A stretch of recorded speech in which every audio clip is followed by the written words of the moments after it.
Hey guys, I'm going to be doing a little video on the arVin mobile game controller. Now here's the thing, I'm calling it arVin because that's what I bought it off Amazon, but they are just reselling the BSP D8. So this is what I got.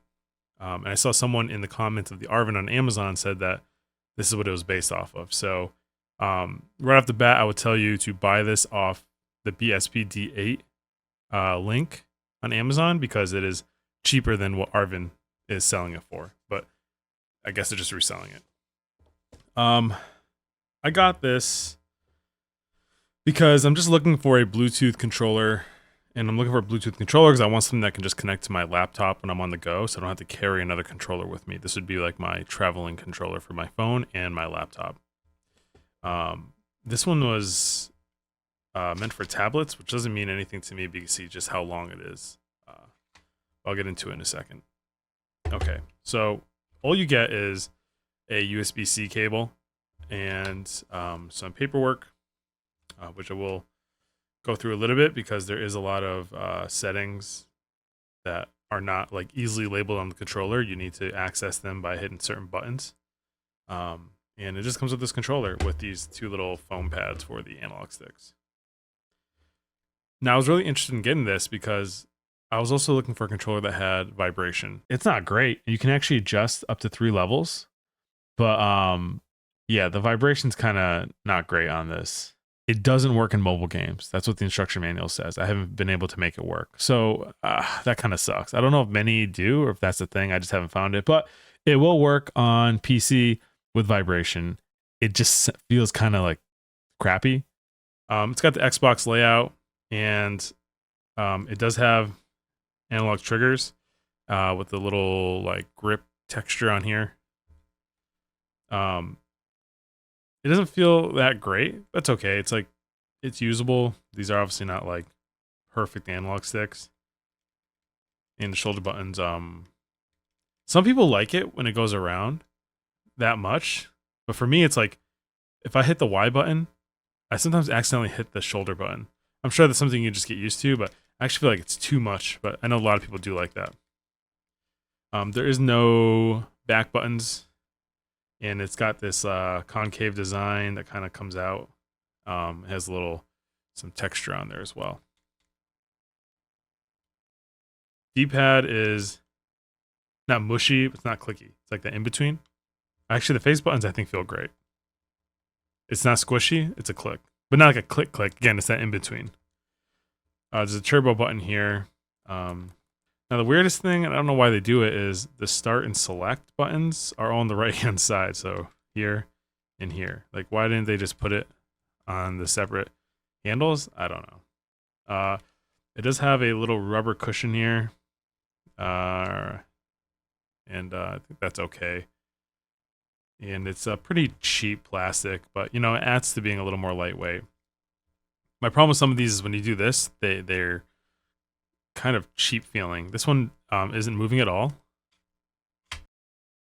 Now, when you pull all the way out, it feels like shit. I feel like I could twist this thing and snap it, but I don't think I'd ever be going this far out. And it's just quality control things. Like I just closed it, and you can see it's not centered. I'm gonna put it center. See that? It like just moves a little bit. Maybe nitpicking. Another thing is, it might be hard to tell. There's like a little chip in the paint, and in general, it feels like the how they painted the buttons is just a little bit off versus something like this. These are like just all uniform and look really good. Again, it probably adds to that cheap factor of this. I do have a USB-C in the bottom here. Okay. So I'm going to try this whole process right now. So any case should work since it's Bluetooth. I'm using what I thought was not a thick case. It definitely isn't the thickest. If you can see right here, there is like a little piece that comes out the top, I think just to make sure it kind of holds it in. So you do have a little bit extra room there. Now this slides a bit. I don't think it's going to be a problem, but it's something worth noting that It's not like totally secure. Maybe if I didn't have a case on, it'd be a little better, but I'm not sure. But I love it. This is what I like. I like when things look uniform and like they're just like a one, like this, just like one package, and like versus using this that has, it's just so bulky. Obviously, it feels a lot better in the hand, but it's just a big chunky thing. It might be hard to see, but it gives you options on how to connect it to certain things, like PC streaming, Xbox streaming, PlayStation streaming, and that's what I meant. There are certain configurations of buttons you press to change the input mode that it comes up as. And it also actually says in connect to Nintendo Switch, which is cool. And I believe that the handles will actually fit right around it. We'll definitely try that. So for iOS, Android, in the off state, press the RB plus home key. I believe that's the home key for 2 seconds until the indicator light flashes quickly. Oh, my thumb was covering it, but that's what I was looking at, the LED lights on the analog sticks. All right, came up as an Xbox wireless controller. So it does say that we can adjust the LED lights by pressing turbo and the L3 key at the same time. So turbo and the L3 key. Okay, that's off. You can go to breathing, then fix. Okay, I'm assuming you find a color when it's breathing, and then you hit it again, and that will change it to whatever, and then you can turn it off. So let's say I want this on blue. Right there. Okay, awesome. Initially, it feels pretty good. It's kind of bigger than some other handhelds, but not really. It's actually pretty small. It's hard playing. So this is my issue with these kind of controllers. The face button and the D-pad are right below each other. It just makes it kind of tough going back and forth when you're playing with something like this where they're a little offset. Like this is designed, it's just easier to go from like the buttons to your analog stick. It's what makes those controllers better. So there is no like dedicated Xbox home button, I believe. So why I like this one is it gives you a battery indicator. This doesn't really tell you. I'm pretty sure you can check via the Bluetooth when you're connecting it to your device, but I guess I'd like to see if there's a way to. When the power is low, the indicator light flashes quickly.